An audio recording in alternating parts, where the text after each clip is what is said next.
more electrical or mechanical. So we tried, these are not the greatest obviously looking, but we're going to try to funnel sound through the car in a more mechanical sense to just generally amplify the sound. But what we ended up going with was basically an amplifier that is going to be connected centrally in her car. So it's going to pick up everyone's voices, and then it's going to be transmitted into these bone conductance headphones. So basically what they do is they sit on her ear, and the advantage of these is that they don't block out all the ambient sounds. So if there's traffic horns, someone's beeping at her, she'll be able to hear. So that's a big safety.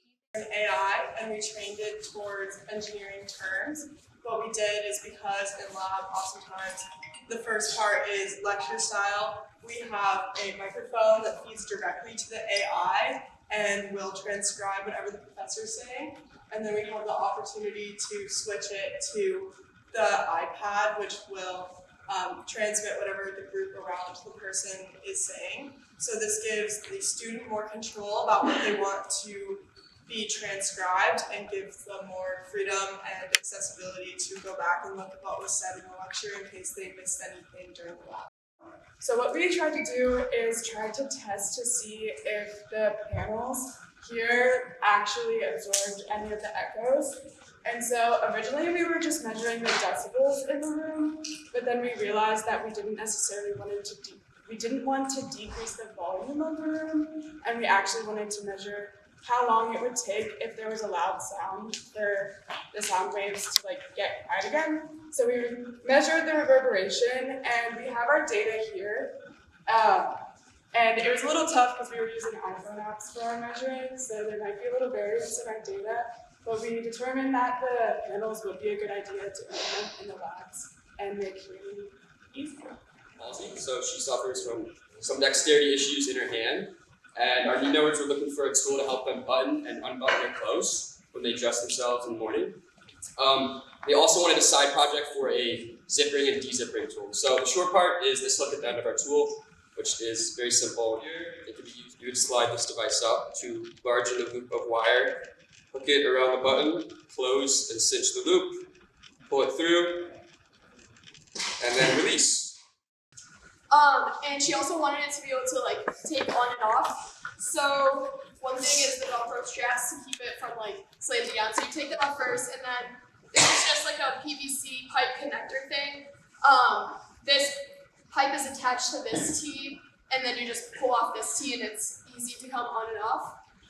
We have this retractable cover so that she can cover it. And this is waterproof, so it covers it in the rain. Then we have these dividers, which have a couple different gradings so that she can move them to different locations depending on what she needs to carry. And then there's this water bottle carrier that can fit all these different size water bottles.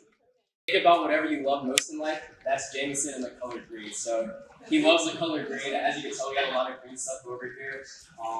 And that's just something that we really wanted to use to provide more incentive for Jameson to stay with sushi, because we're working on a adjustable photosensor based LED collar for Jameson and sushi. We really utilize an Arduino, which is kind of a microchip that is programmable to our needs, and then on top of that, just a lot of different circuitry and moving parts. So it's been a good learning experience for all of us. None of us are electrical engineers, but we're having a good time. So she struggles with zipping jackets or doing bras because it's two halves that need to be pulled across the body to be put together, which is very difficult to do with one hand. So we modified a bra and we used a lot of Velcro for this, and so we made a string that can tighten and loosen, and then we put 2 pieces of Velcro on it, and these 2 pieces of Velcro will go on either side of the bra that they can place. And then this would be held taut with maybe the inside of their thighs or just something else. And then with the other hand, they would just pull the 2 sides together. The 2 sides together until it's close enough where with the one hand they can simply Velcro the bra together, and then they can remove these pieces, and then they can put on the bra on their own. Anyone how old you are?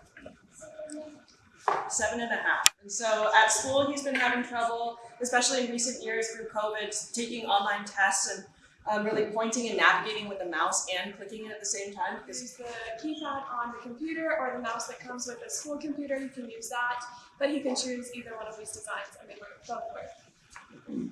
And then we were actually fortunate enough to begin work on a second project as well. We were kind of modifying designs from a past year because this year we have 2 need knowers with a G-tube. This one uses a suction pump where as you pump this up, when you put this inside of this box, it presses down and pushes the food from the back of this bag to the front and pushes it into their stomach. And this is our other iteration that we had here with the syringe. We modified the caps for the solution where you will be able to use the syringe to suck up the solution from this bottle, place it in here, and turn this lever here to actually push the solution out into a tube to allow them to feed themselves. Tip is finding a straw in public if you want one. A lot of restaurants have stopped carrying them. They're paper straws that disintegrate after 10 seconds, anything like that. And so Allie wanted to find something where she could have a straw like with her at all times because she's not able to use like her hands in order to bring a cup up all the way to drink. But we wanted to make something that's also like not ugly. So what we did was, this is our newer version is still printing, which is why we have the tape on here. But the idea is that this side of the bracelet is adjustable to come on and off. And then once it's on, the idea is that it'll face like down towards her wrist. And so she'll be able to just push from the bottom and a straw will slide out. That's removable and can also go back in just as easily. So another request that Allie made, she oftentimes she would use a hook in her bathroom to help her get her clothes on or even hang up her clothes while she's dressing herself. And so she kind of wanted a hook that held onto her clothes a lot better than the one that she has currently, and also a base that would allow her to turn the hook into like 4 directions, like north, south, east, and west. And so this is basically just a prototype to give an idea of how it would work. But we have some indents in here on the inside of this wheel, and then some holes on the bottom part as well. And so the hook would basically protrude from this way. And so as she's turning it, she would be able to lock it into the different positions that she wanted. So this isn't the final product, but we actually made a computer-aided design on Fusion 360, and we were going to print that out. And that's how we would be able to turn the hook for that. During the winter, in the past, the hook that she did wear, once it was on, that was it for the rest of the day. And so it made it very difficult for Allie to be independent in that sense. This is her son. And so over the course of the weekend, we've done between 4 and 5 mock-ups, prototypes, and have pulled apart and sewn back together multiple variations. And this is not 100% our final product, it's still in the works, but the goal is that it'll have hooks on the back so that she's able to get in and out of it independently at home. And then it'll have a front fastening, which will be permanently fastened, and then magnets from the neck up so that it will not flap open. And so during the winter, she'll have some insulation. And then along the sides, there will be zippers that she will also be able to use a hook to raise and lower at home as well.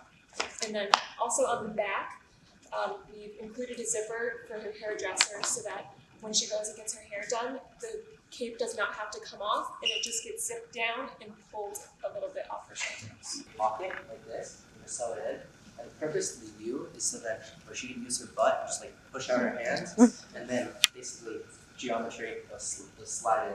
So that's the purpose of the U-shaped pocket.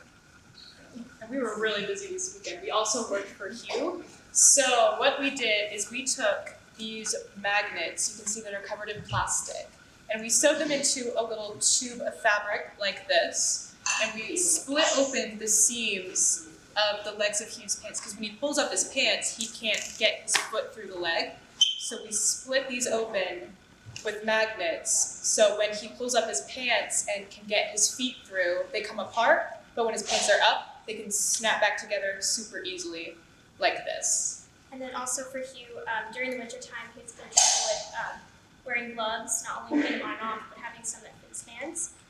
So we worked on a design from an old Makeathon and made him new ones because he's getting older and his hands are growing. So it has an elastic, so he was able to pull it on and off himself, and it's fit to his hands. And they're Star Wars themed because he loves Star Wars. And the great thing about this and Tom as a whole is that all of these designs and projects will be put on the Tom Global website where other new knowers can find them and modify them and use them just as we did here with these projects from last year for Jameson as well.